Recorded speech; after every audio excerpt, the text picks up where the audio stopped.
Hey guys, welcome to my YouTube channel. So आज हम पढ़ने वाले हैं साइंस 2 सब्जेक्ट का 4th चैप्टर, जिसका नाम है एनवायरमेंटल मैनेजमेंट। ओके, तो आपको पता रहेगा। चलिए स्टार्ट करते हैं टॉपिक हमारा जो है आज का। गाइस, हमारे चैप्टर का नाम है एनवायरमेंटल मैनेजमेंट। चलिए स्टार्ट करते हैं। तो इसमें हम लोग क्या क्या पढ़ने वाले हैं, इकोसिस्टम और रिव्यू, राइट। हम लोग एनवायरमेंट के बारे में पढ़ेंगे, इकोसिस्टम के बारे में पढ़ेंगे, साथ ही साथ हम लोग नेक्स्ट पढ़ने वाले हैं environment and ecosystem. Next one है एनवायरमेंटल कंजर्वेशन, एनवायरमेंटल मैनेजमेंट और बायोडाइवर्सिटी हॉटस्पॉट्स। ओके, तो फ्रेंड्स हम लोग आज दो टॉपिक पढ़ने वाले हैं, जो है इकोसिस्टम और रिव्यू और एनवायरमेंट एंड इकोसिस्टम। ओके, सो चलिए स्टार्ट करते हैं। पहले कुछ क्वेश्चंस दिए गए यहाँ पे। Can you recall what is ecosystem, what are its different components. Okay, तो इकोसिस्टम क्या होता है हम लोग देखते हैं। इकोसिस्टम मतलब क्या होता है, एनवायरनमेंट में, कोई भी एनवायरनमेंट में बायोटिक और अबायोटिक कंपोनेंट्स रहते हैं। Okay, there are interaction among this components, और उन कंपोनेंट्स में क्या होता है, इंटरेक्शन होना जरूरी है, right. All such interactions make an ecosystem. ये जो भी इंटरेक्शन होता है इनसे ही क्या बनता है, इकोसिस्टम। देख लेते हैं अभी बायोटिक कंपोनेंट्स, अबायोटिक कंपोनेंट्स कौन से रहते हैं। अब मैं आपको बता देता हूँ। अबायोटिक कंपोनेंट्स मतलब कोई भी लिविंग ऑर्गेनिज्म को जीने के लिए जो जो चीज़ें जरूरी रहती है, जैसे कि air, water, soil, sunlight, temperature, ये सब चीज़ें हैं कोई भी लिविंग ऑर्गेनिज्म को जीने के लिए जरूरी है, राइट। और देख लेते हैं बायोटिक कंपोनेंट्स क्या होता है। बायोटिक कंपोनेंट्स मतलब all types of living organisms, right. मतलब एनवायरनमेंट में जो भी लिविंग ऑर्गेनिजम्स है, छोटे से bacteria, fungi, plants, animals, human, इन सबको मिला के मतलब अबायोटिक और बायोटिक फैक्टर्स एक साथ आते हैं, उसी को बोला जाता है इकोसिस्टम। ओके, चलिए आगे देखते हैं। नेक्स्ट क्वेश्चन क्या है, what are the types of consumers. Consumers के कितने टाइप है, what are the criteria for their classification, और उन कंज्यूमर्स को हम लोग किस बेसिस पे क्लासीफाई कर सकते हैं वो देखते हैं। तो अभी मैं आपको बता देता हूँ। कंज्यूमर्स 4 टाइप के रहते हैं। कौन से मैं बोलता हूँ आपको, primary consumer, secondary consumer, tertiary consumer और एपेक्स कंज्यूमर। ओके, तो ये 4 टाइप के कंज्यूमर्स रहते हैं। ओके, और इनको जिंदा रहने के लिए, मतलब इनको क्लासीफाई करने के लिए हम लोग को किस बेसिस पे क्लासीफाई कर सकते हैं, हम लोग ट्रॉपिक लेवल के बेसिस पे। ओके, तो मैं आपको बताता हूँ प्राइमरी कंज्यूमर्स मतलब क्या होता है। प्राइमरी कंज्यूमर्स मतलब ऐसे कंज्यूमर्स जो प्लांट्स के खा के उनके ऊपर जिंदा रहते हैं। ओके, जिनको हम लोग हर्बिवोरस बोल सकते हैं, राइट। नेक्स्ट वन क्या है, सेकेंडरी कंज्यूमर। सेकेंडरी कंज्यूमर्स मतलब ऐसे कंज्यूमर्स जो प्लांट्स खा के जिंदा रह रहे हैं, उन कंज्यूमर्स को खा के जिंदा रहते हैं। ओके, मतलब ये एक टाइप का फूड चेन है, ये फूड साइकिल चलता ही रहता है, फूड चेन चलता ही रहता है। ओके, आगे देख लेते हैं। What may be the relationship between lake and birds on a tree. अब क्या बोला गया है, रिलेशनशिप किसके बीच में का बताने बोला आपने को, lake and birds on tree. Birds, tree के ऊपर जो बर्ड्स रहते हैं वो, और वहीं पे कहीं पे लेक रहेगा, तो इनके बीच में का इंटरेक्शन क्या है, रिलेशनशिप क्या है। तो देख लेते हैं, मैं आपको बता सकता हूँ। बर्ड्स जो ट्री के ऊपर बर्ड्स है, वो लोग लेक के अंदर जो भी ऑर्गेनिजम्स रहते हैं, एक्वेटिक ऑर्गेनिजम्स रहते हैं, उनके ऊपर फीड कर सकता है, राइट। उनको खा के जिंदा रह सकता है। साथ ही साथ अगर लेक ट्री के नज़दीक है, जैसे कि नियर बाय है, तो वो जो लेक है वहाँ का पानी बर्ड्स पी सकते हैं, राइट। मतलब ये एक दूसरे पे डिपेंडेंट बहुत ही ज़्यादा, मतलब बहुत ही अच्छे तरीके से है, राइट। आगे देख लेते हैं क्या बताया गया है। What is different between food chain and food web. अब देखिए, फूड चेन और फूड वेब के बीच में डिफरेंस क्या रहता है। पहले चीज मैं आपको बता देता हूँ, फूड चेन मतलब क्या होता है। देखिए, कोई भी इकोसिस्टम में अबायोटिक फैक्टर्स और बायोटिक फैक्टर्स एक दूसरे पे डिपेंडेंट है, राइट। मतलब प्रोड्यूसर्स का, कंज्यूमर्स का और डीकम्पोजर्स का। प्रोड्यूसर्स कौन हो गए, प्लांट्स। कंज्यूमर्स कौन हो गए, एनिमल्स, ह्यूमंस, ये सब। और डीकम्पोजर्स मतलब डीकम्पोज करते हैं जो भी ऑर्गेनिज्म रहते हैं, इन सब का इंटरेक्शन इकोसिस्टम में जरूरी होता है, right. This sequence of feeding interaction is called as food chain. Okay, मतलब ये जो सीक्वेंस है फीडिंग करना एक दूसरे पे, राइट। प्रोड्यूसर्स कंज्यूमर जो है प्रोड्यूसर्स को ये करते, फीड करते हैं, उसके ऊपर रहते हैं, राइट। फिर बाद में कंज्यूमर्स जो है, अगर उनकी डेथ हो जाती है तो उनके ऊपर कंज्यूम कौन करता है, उनको कंज्यूम करता है डीकम्पोजर्स, राइट। तो ये इंटर रिलेशन जो भी होता है, इनको बोला जाता है, इसको बोला जाता है फूड चेन। ओके, और इसी तरह से बहुत सारे फूड चेन अगर एक साथ आते हैं, राइट, मतलब मैं आपको बता दे रहा हूँ, बहुत सारे फूड चेन्स, फूड चेन्स अगर एक साथ आ गए तो उसको बोला जाएगा फूड वेब। ओके, मतलब ये पूरी तरह से वेब बन चुका है बहुत सारे फूड चेन्स का। ओके, होप सो आपको समझ में आ रहेगा। नेक्स्ट क्वेश्चन ध्यान देते क्या दिया गया है। Right the names and categories of each of the component shown in the picture. अब देखिए, यहाँ पे पिक्चर दिया गया है, मैं आपको दिखा देता हूँ। ये पिक्चर में क्या दिया गया है, हम लोग को इनके बीच में का रिलेशनशिप, कंपोनेंट्स क्या है इनके बीच में के, वो हम लोग को फाइंड आउट करना है। तो पिक्चर में आप लोग देख सकते हो, पहला डायग्राम दिया गया है वो एक प्लांट का है, राइट। ग्रास एग्जांपल ले लेते हैं। तो ग्रास के ऊपर फीड कौन करता है, यहाँ पे दिया गया ग्रास हॉपर, राइट। अभी ग्रास हॉपर को कौन खाता है, फ्रॉग, राइट। फ्रॉग को कौन खा सकता है, स्नेक। स्नेक किसके ऊपर, स्नेक को खा के कौन जिंदा रहता है, हॉक, जिसको हम लोग यहाँ पे पिक्चर दिया गया है, देख सकते हो आप।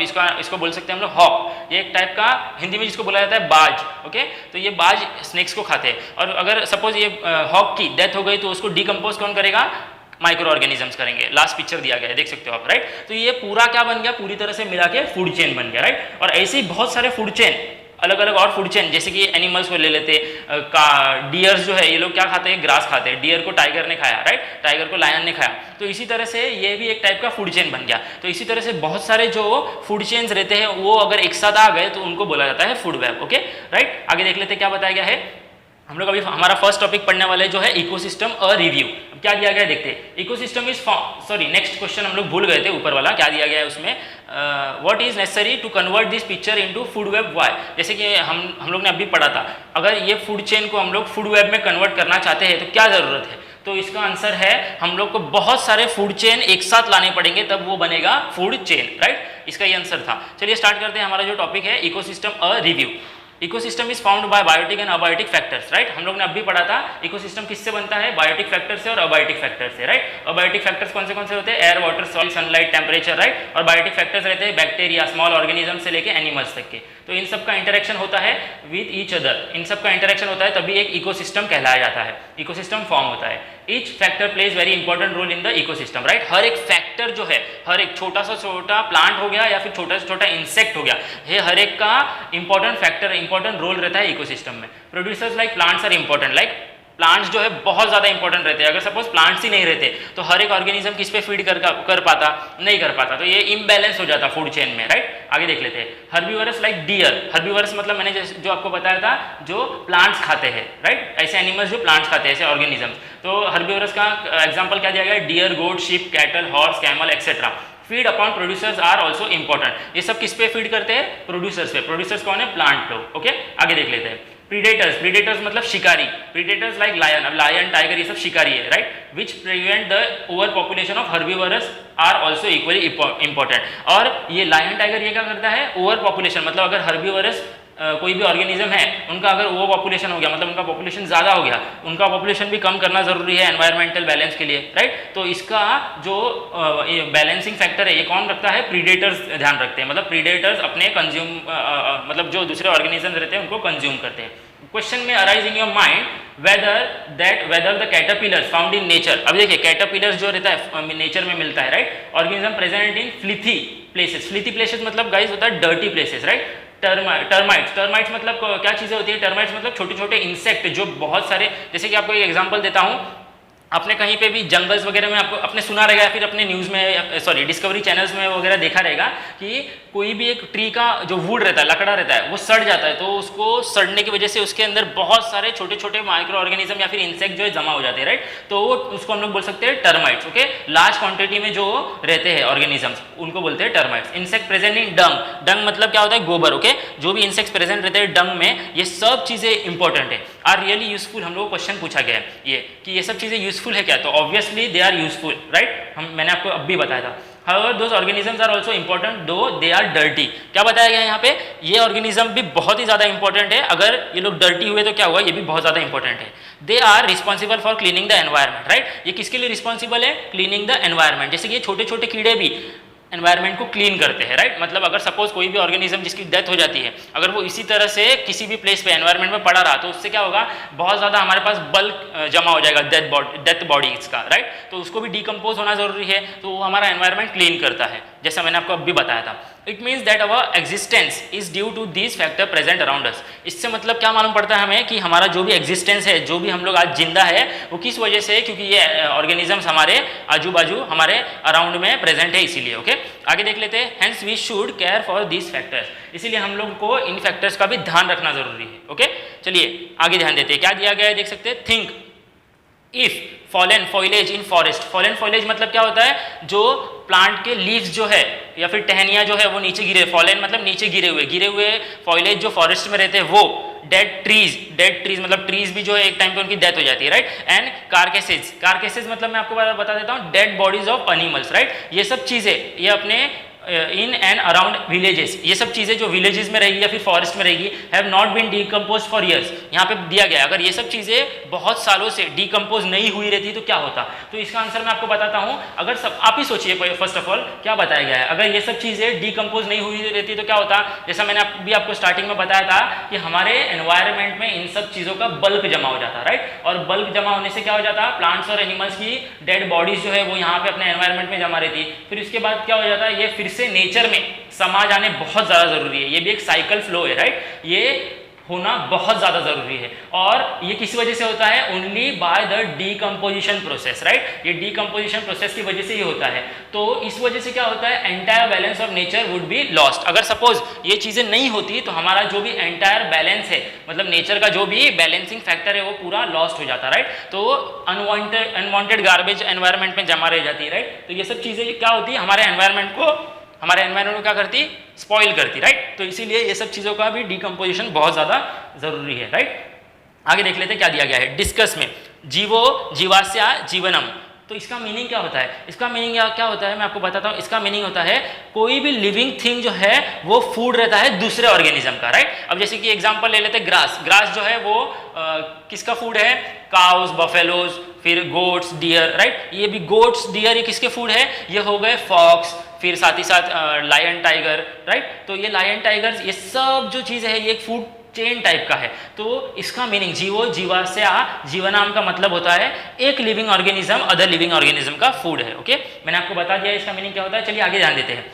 What can you recall? What are different trophic levels in food chains? अभी देखिए ट्रॉपिक लेवल्स क्या होते हैं फूड चेन में, मैं आपको बताता हूँ इसका एक example. Trophic level first of all मैं आपको बताता हूँ। फर्स्ट ट्रॉपिक लेवल रहता है, सेकंड ट्रॉपिक लेवल रहता है, थर्ड रहता है, फोर्थ रहता है, राइट। तो अभी फर्स्ट ट्रॉपिक लेवल में प्राइमरी कंज्यूमर्स आते हैं, सेकंड ट्रॉपिक लेवल में आते हैं secondary consumers, third trophic level में आता है टर्शरी कंज्यूमर्स, और फोर्थ ट्रॉपिक लेवल जो है वो उसके आगे के, राइट। अभी मैं आपको बताता हूँ इसके अंदर क्या होता है। इसका लिंक जो है नेक्स्ट क्वेश्चन में है। What is energy pyramid? अभी देखिए एनर्जी पिरामिड क्या होता है मैं आपको बताता हूँ। अगर सपोज अब जैसे कि प्लांट्स के अंदर भी प्रोटीन्स, विटामिन, सब अच्छी अच्छी चीज़ें रहती है जो हमारे कोई भी लिविंग ऑर्गेनिज्म के बॉडी के लिए बहुत ज़्यादा जरूरी है। तो सपोज एक ग्रास हॉपर ने वो प्लांट को खा लिया, तो जो ग्रास में जो भी एनर्जी थी या फिर जो भी प्रोटीन था वो कहाँ पे मिला? वो मिला ग्रास हॉपर को, राइट। अभी ग्रास हॉपर को मिल गया। नेक्स्ट चीज, अभी ग्रास हॉपर को खाया फ्रॉग ने, तो अभी ग्रास हॉपर के अंदर जो भी एनर्जीज थी, किलो कैलोरीज में एनर्जी जो है वो मतलब किलो कैलोरीज यूनिट एनर्जी को डिस्क्राइब करने के लिए।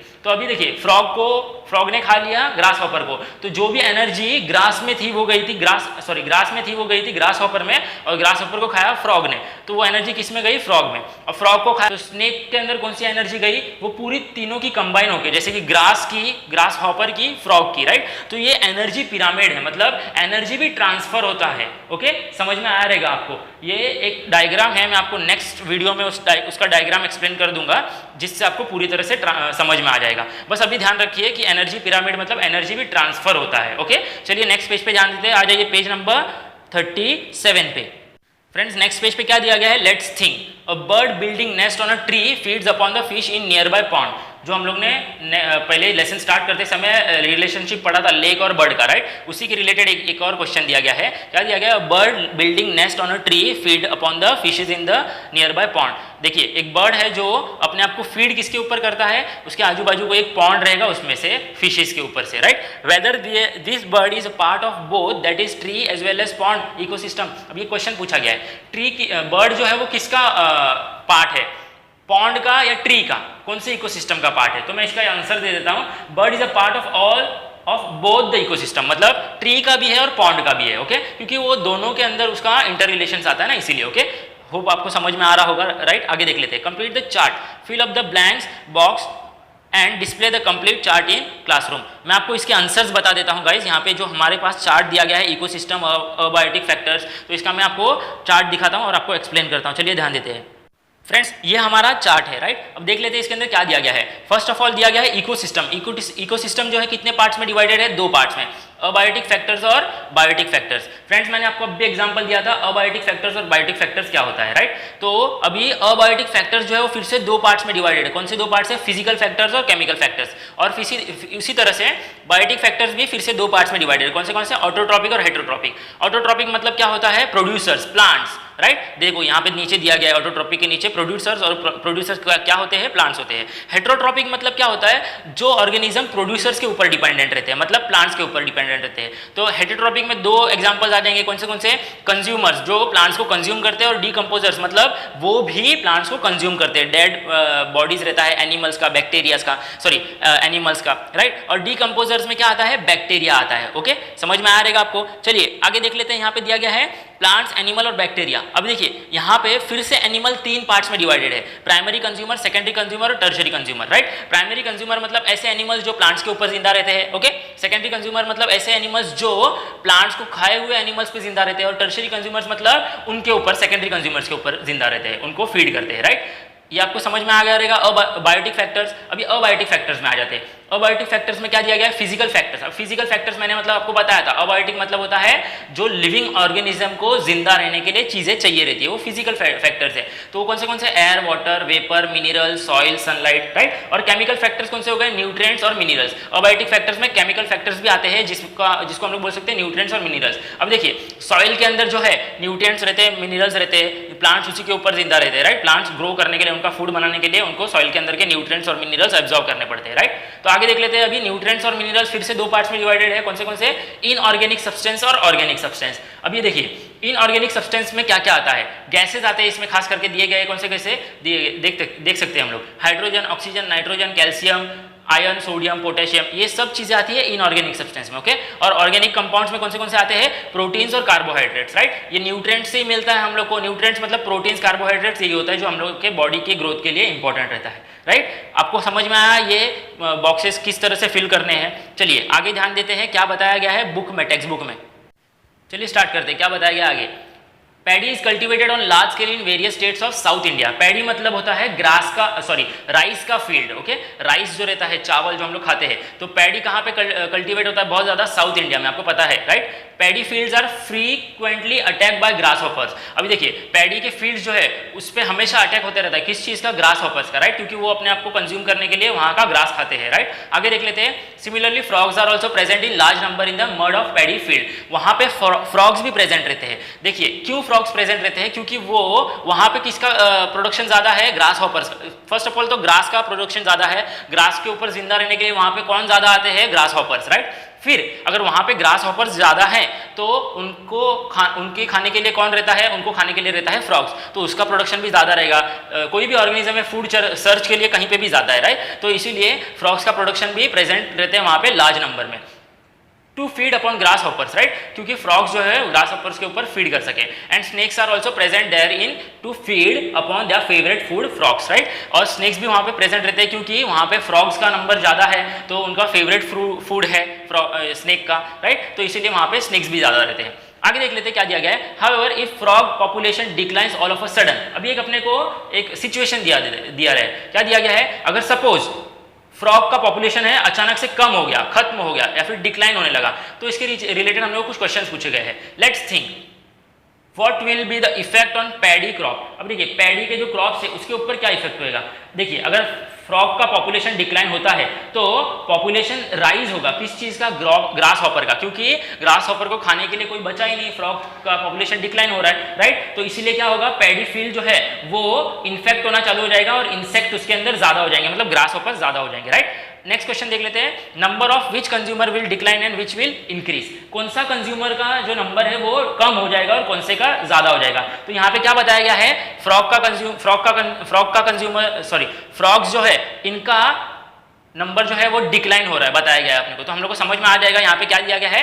फ्रॉग्स जो है डिक्लाइन हो जाएंगे। और कौन इंक्रीज होगा? वहां पे पैडी फील्ड भी डिक्लाइन होगा। क्यों? क्योंकि वहां पे इंक्रीज किस चीज का हो रहा है? वहां पे इंक्रीज हो रहा है ग्रास हॉपर का। तो पैडी फील्ड जो है मतलब जो ग्रास है, राइस का ग्रास है, जो राइस का फील्ड है, वो भी क्या हो जाएगा? डिक्लाइन हो जाएगा, क्योंकि उसको ग्रास हॉपर खा के खत्म कर देंगे, राइट। तो यहाँ पे क्या बताया गया है? किस चीज, विच कंज्यूमर विल डिक्लाइन। कंज्यूमर कौन सा डिक्लाइन होगा? कंज्यूमर डिक्लाइन होगा फ्रॉग और प्रोड्यूसर्स मतलब प्लांट्स, राइट। और उसी तरह से किस चीज का इंक्रीज होगा? तो ग्रास हॉपर का इंक्रीज होगा, राइट। ये एक फूड चेन है और फूड चेन किसी भी तरह से कभी भी चेंज नहीं होना चाहिए, राइट। आगे देख लेते हैं क्या बताया गया है।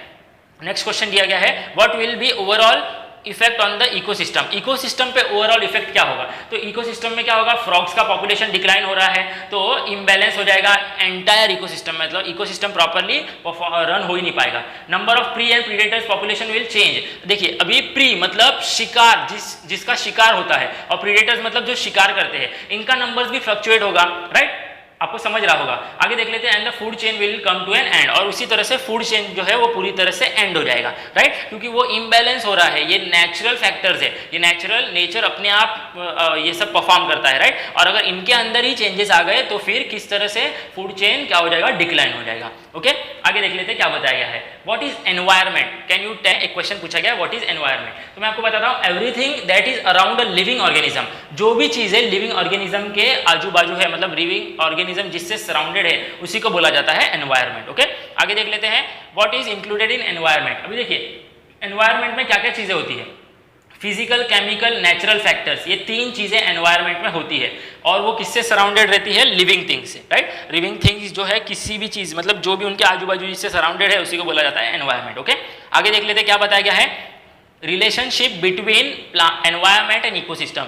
एनवायरनमेंट और इकोसिस्टम का क्या रिलेशन है, ये हमारा सेकेंड टॉपिक है, राइट। अभी देख लेते हैं एनवायरनमेंट और इकोसिस्टम क्या बताया गया है। Environment is a broad concept, environment जो है वो ब्रॉड कॉन्सेप्ट है, मतलब बहुत सारी चीजें इंक्लूड होती है एनवायरनमेंट, राइट। जैसे कि क्या क्या बताया गया है, फिजिकल है, केमिकल है, बायोलॉजिकल फैक्टर्स है, affecting the living organism in any possible way. Okay, मतलब बायोलॉजिकल फैक्टर्स भी लिविंग ऑर्गेनिज्म को अफेक्ट करता है, बहुत सारी पॉसिबल वे हो सकती है उसके लिए, is collectively called as environment, और इसी चीज को पूरी तरह से क्या बोला जाता है, environment. In short environment is the condition in surrounding, हम लोग बोल सकते हैं एनवायरनमेंट क्या है, शॉर्टली हम लोग क्या बोल सकते हैं, जो भी हमारी कंडीशंस है सराउंडिंग में, लिविंग ऑर्गेनिज्म के सराउंडिंग में जो भी कंडीशंस है उसको बोला जा सकता है environment. It includes many biotic factors, biotic factors रहते हैं उसके अंदर, अबायोटिक फैक्टर्स रहते हैं, मैंने ये चीज आपको एक्सप्लेन कर दी है आगे वीडियो में स्टार्टिंग में।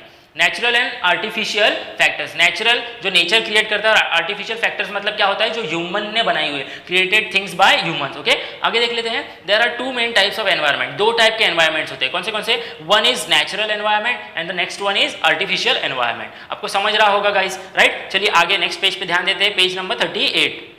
चलिए स्टार्ट करते हैं, क्या बताया गया है यहाँ पे, natural environment consist of air, atmosphere, water, land, living organism, right. Natural environment में जो नेचर से मिली हुई चीजें वही रहती है, कौन सी, air, atmosphere, water, land, living organism, right, ये नेचर से बनी हुई है, नेचर बनाता है इन सब कुछ चीज को। आगे देख लेते हैं, एक्सेट्रा।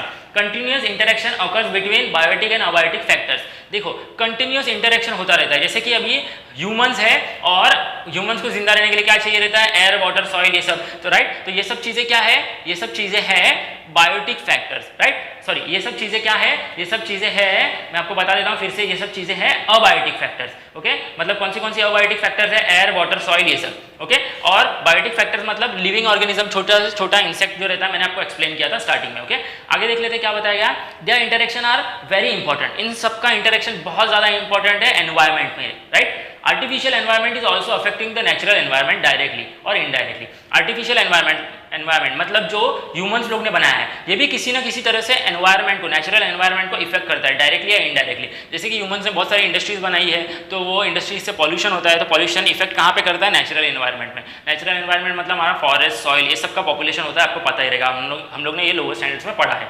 आगे देख लेते हैं, basically environment consist of two basic factors, environment में दो बेसिक फैक्टर्स रहते हैं, कौन से, बायोटिक फैक्टर्स और अबायोटिक फैक्टर्स, मैंने ये चीज आपको एक्सप्लेन कर दी है। ओके, आगे देख लेते हैं, the science that deals with the study of interaction between biotic and abiotic factors, जो साइंस जो स्टडी करता है इंटरेक्शन, किसका इंटरेक्शन, बायोटिक और अबायोटिक फैक्टर्स का, of the environment is called ecology. Ecology उसको बोला जाता है, मतलब study of interaction between biotic and abiotic factors. Okay, इस चीज को बोला जाता है इकोलॉजी। आगे देख लेते हैं, basic functional unit used to study the ecology is called as ecosystem. Ecology study करने के लिए बेसिक फंक्शन क्या है, इकोसिस्टम है, राइट। इकोसिस्टम का ही स्टडी करना, अबायोटिक फैक्टर्स और बायोटिक फैक्टर्स का इंटरेक्शन होता है, राइट, तो ये हमको बता दिया गया है। आगे देख लेते हैं क्या बताया गया है, environment consist of many ecosystem. अभी देखिए एनवायरनमेंट में बहुत सारे इकोसिस्टम रहते हैं, राइट, एनवायरनमेंट में बहुत सारे इकोसिस्टम रहते हैं, हम लोग ने स्टार्टिंग में ही पढ़ा था।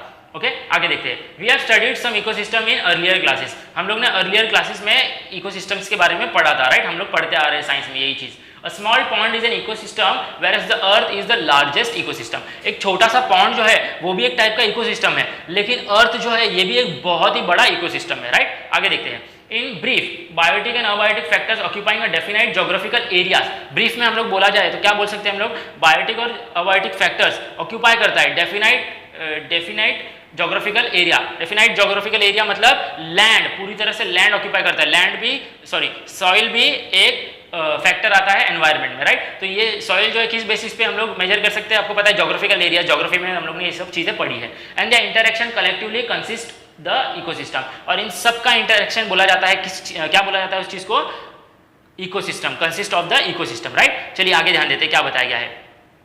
कैन यू रिकॉल, क्या दिया गया, फर्स्ट क्वेश्चन देख सकते हैं हम लोग यहाँ पे Which cycles are operated in environment? What is their importance? देखिए एनवायरमेंट की बात हो रही है, तो एनवायरमेंट में भी बहुत सारे साइकिल्स रहते हैं। कौन से नेचुरली ऑकरिंग साइकिल्स रहते हैं, वाटर साइकिल, यहाँ पे किसी भी ह्यूमन का इंटरेक्शन नहीं रहता है, वाटर साइकिल नेचर ही ऑकर करता है, ऑपरेट करता है, राइट। न्यूट्रिएंट साइकिल भी नेचर ही ऑकर करता है, जैसे कि न्यूट्रिशंस जो है प्लांट्स के थ्रू प्रोड्यूस होता है, प्लांट्स को जो कंज्यूम करते हैं उन ऑर्गेनिज्म में जाता है, उन ऑर्गेनिज्म से जो उन ऑर्गेनिजम्स को खाएगा उनमें जाता है, राइट। तो इसी तरह से ये भी एक न्यूट्रिएंट साइकिल है, ये भी एक इंपॉर्टेंट साइकिल है एनवायरमेंट का। Next one is nitrogen cycle. Nitrogen cycle भी जो है एनवायरमेंट में इंपॉर्टेंट है। नाइट्रोजन सॉइल में रहेगा, सॉइल के अंदर से प्लांट होगा तो प्लांट में वो नाइट्रोजन बेसिस फॉर्म में गया, फिर वो प्लांट को किसी अदर ऑर्गेनिज्म ने खाया तो नाइट्रोजन उस ऑर्गेनिज्म में गया। तो इसी तरह से ये नाइट्रोजन साइकिल है, ये भी एक इंपॉर्टेंट फैक्टर है एनवायरमेंट का। ओके, आगे ध्यान देते हैं।